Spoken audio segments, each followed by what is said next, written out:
Welcome to episode 412. So, I've been doing this show for quite a bit, and the only topics that I get the most pushback from members of the wedding community usually happens to do with things like the use of automated messages, automated Instagram messages, automated WhatsApp messages. What else? Automated responses basically whenever people try to hit you up on socials or email. And that seems to be the one that I get the most level of pushback from. For some reason, those of us in this community have chosen to adopt them. And it's a good idea to adopt autoresponders. But I guess people haven't quite understood that there is a good way to use them and there is a bad way to use them. Okay, maybe not, maybe bad is too strong a word. But there's a good way to use them, and then there's a way of using them that do not add value whatsoever to the customer and shifts the initiative to them. And in that case, using these autoresponders is doing your business a disservice. Now, there's a vendor in the space. I'm not going to say what business he's involved in, but he wanted me to have a look at his autoresponders and then give some opinions. Not like he agrees with them, but I'm still going to air them over here in the hopes that I'm going to be able to make somebody see the light and convince you guys of the gospel that using autoresponders with the default settings is not the way to go. Now, for this particular vendor or service professional, because some of you don't like the word vendor, and I guess that's a topic for another episode. There's some sense there, whether we should be calling ourselves vendors in the first place, whether that cheapens and devalues what it is that we do. So, this service professional, if you hit him up on his DM, this is the DM is direct message, and that's available on Instagram. So, if you hit him up on Instagram, this is the message that comes up. The message is, if we're unable to respond immediately in about an hour, kindly text or WhatsApp us on 080 blah blah blah blah blah, and we will respond ASAP. That's the message. Now, the rationale that this guy has is he's not really good at Instagram, so he's not going to be able to respond immediately. And of course, if that doesn't happen, he's going to respond in 3 or 4 days, and then by then he has already missed whatever the opportunity or whatever the inquiry is, and that's his rationale for putting out that message. So once again, just so that you guys know what it is that we're riffing on, let me repeat the message. So you send him a message to say, good morning, do you guys offer so, or how much, or whatever the message is. Even if you want to send him a message to say, oh, I've been seeing your stuff, keep up the hustle. The response that comes is, if we're unable to respond immediately in about an hour, kindly send us a text or WhatsApp message on 080 blah blah blah, and we will reply ASAP. So that is the message. Now, the gospel that I've been trying to preach for a very long time, or one variant of it, is that we shouldn't make the client responsible for chasing us. And let me repeat again, let's not make the client responsible for chasing us. A time will come when we will become exclusive commodities and we will be in the luxury space. But until that time comes, this idea that the client is going to chase you is just a mirage. Now, when you get into that luxury space, for instance, if somebody wants Burna Boy to be at their show, you best believe that they're going to keep chasing Burna Boy. Because right now, Burna Boy is hot, multinational deals, collabos, international collabos. He pulls a certain kind of clientele. He'll bring a certain measure of rep to your event and stuff like that. So if somebody wants Burna Boy, best believe they're going to DM, they're going to WhatsApp, they're going to call, they're going to email, they're going to hit up people in the entourage, they're going to go by the office, that's the event management office. They're going to do whatever they can to get Burna Boy at that show. He's an exclusive commodity. For most of us who are listening to this show, we're not there yet. So it's unrealistic to think that by putting all these hurdles in the way of the client, that they're going to go ahead and chase us. Eventually, we will get there. There are wedding planners, wedding photographers, wedding videographers who have been able to cultivate that air. In fact, I've even met one makeup person who I hear is quite verbally abusive to brides and members of the bridal train. But for some reason, like, that's his whole thing. That's the whole mystique. That's the whole allure. Still, they chase him down. So eventually we're going to get there. But for now, we shouldn't make the client responsible for chasing us. Because the truth is, the clients are already talking to too many other service providers and they're exploring too many other options, and it is just work for them. If they're talking to 3 or 4 other photographers, and this is the response that you put there, if looking at the photographs on Instagram, you don't seem, what's the word? I can't remember the word. You don't seem noticeably different from the rest. There's no obvious differentiation. Then to them, it doesn't really matter. Yeah, I mean, to them, it doesn't really matter. So if they blast this out and that's what you respond, that's your response, this kind of message saying, if I'm not back in 1 hour, then WhatsApp or text or whatever. But then of the other 3 messages that they sent out, 2 people respond, then that is where the client is going to gain momentum with the other people that responded. Because for now, it looks like you guys are undistinguished, undifferentiated commodities. And so the client is not just going to go through all that work. And now we're talking about only photographers. But let's say she's looking for a photographer, for a wedding planner, and for an MC. So that now brings up the pool to about, let's say, 12 to 15 people that she's trying to chase down. Those of you who are throwing up obstacles like this are not doing yourselves any favors. There's already enough stress involved in the process for our potential customers, for our brides and our grooms. And so they'll just sidestep things that give them unnecessary work. They're talking to too many other service providers. They're exploring too many other options, and you are not the only. You're not the only. What's that word? Spoke. You're not the only spoke in the event that is going to make things work. So, and you're not an exclusive commodity yet, so they're not going to chase you down. And if you're relying on them to take the initiative, then the opportunity is going to fall through the cracks. All right, so let me repeat that again.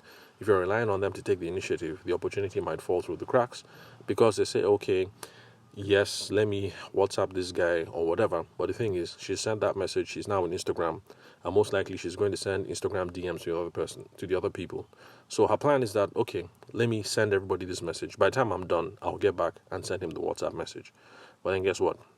After she goes through 10, 12 other people on the list sending the Instagram messages, what is the likelihood that you think she's going to remember that, oh, I didn't respond to Kunle Wedding Photography Limited. I didn't respond to his automated message. What are the chances that that is going to happen? I mean, she might, but the chances are that it's going to be small. And that's the reason why in traditional sales theory, traditional sales discipline, the sales professional always takes the initiative and the responsibility for seeing the process through. Because our potential clients are busy, they have other things to do. There are other service professionals that they're chasing. They have problems at work. Currently, there's a whole thing of fuel queues, and NEPA is misbehaving. Do you have your gen? Wedding planning is extremely stressful.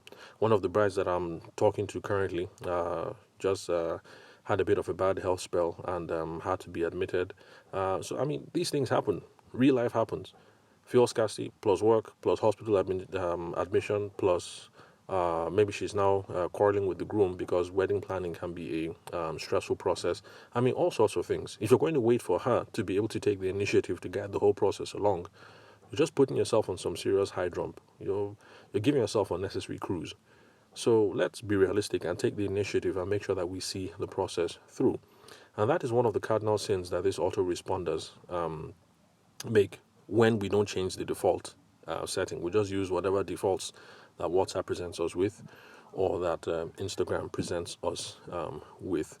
It's too much work. You're making too many things fall through the cracks.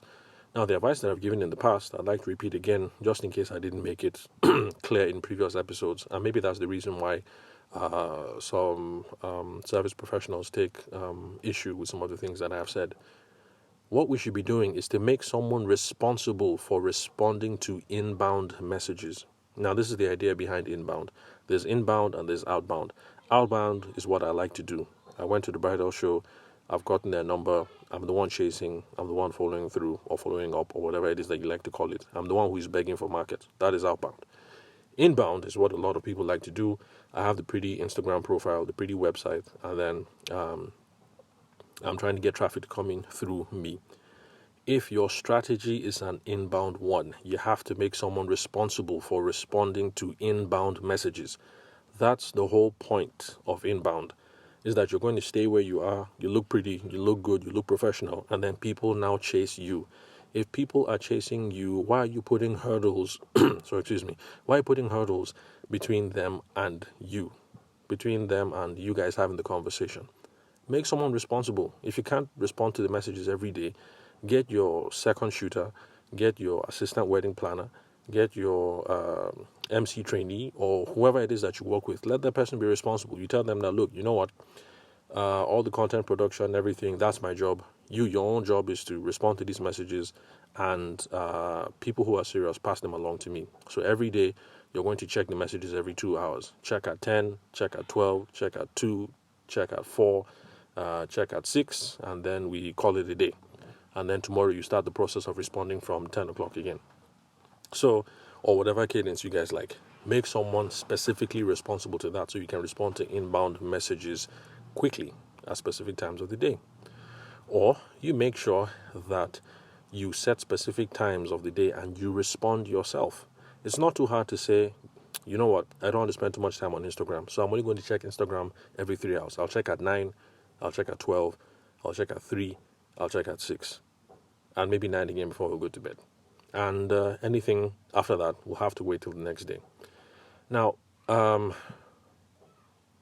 let's set realistic expectations. If you're a sales professional, you're a business person, your potential customers, your brides and grooms, they want you to respond within a reasonable time frame. But nobody has expectations anymore of messages being responded to instantaneously in a business sense.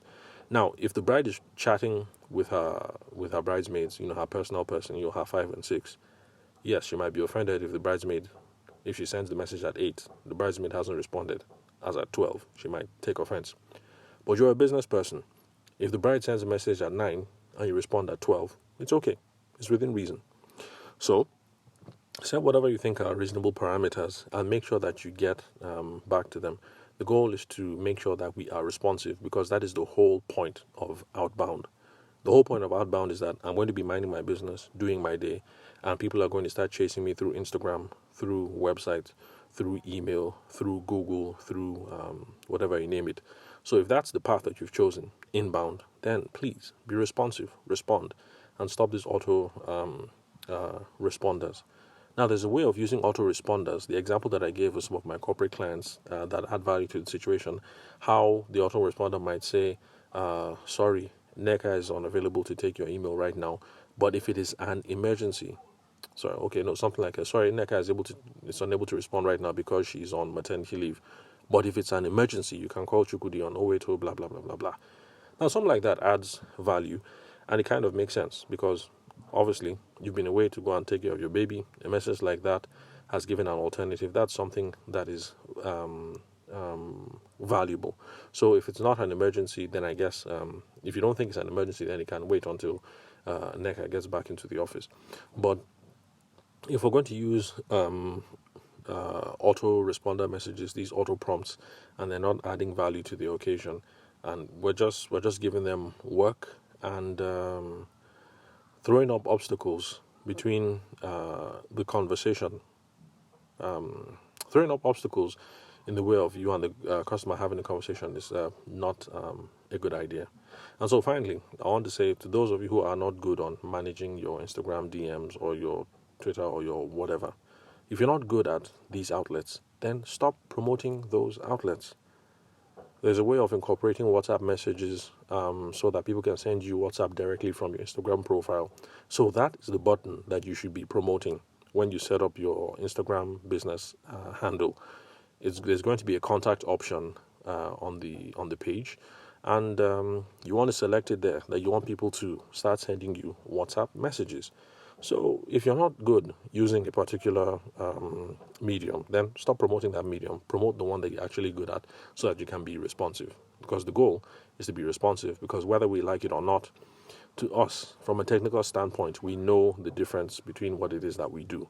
I can tell you the difference between one photographer and another photographer, and that's because I have the technical expertise to say that their lighting is different, their composition is different, And what else? I can tell you all the technical differences, why they're not the same. But our potential customers don't know that. They're not versed in the technical aspect. So as far as they're concerned, photographer A who is charging 400k, photographer B who is charging 420, and photographer C who is charging 380, as far as they're concerned, it all looks the same. They really can't tell the difference. It's like me looking at wedding planners. I can't tell the difference between what the wedding planners do and in the setup and or whatnot. But those of you who are in the space will be able to say, oh no, this person uses this kind of crowd control or this kind of crowd flows, or this is the kind of setup patterns that they're using, or these are the thematic differences and blah blah blah or whatnot. But for a total novice like me who knows nothing about wedding decor and wedding planning, they all look the same. Well, some look more classy than others, but that's just the best that I can say about it. So, so in this day and age where the challenge is that we all look the same and we all look commoditized, there is some currency when you gain some currency, you gain some momentum, you gain some points when you're the one who responds first or who seems to be the most responsive and the most helpful. So that is what we should be aiming for, even if we choose to use these auto responder messages. So that's it pretty much. So thank you very much for listening to the show today. I'll be back here tomorrow.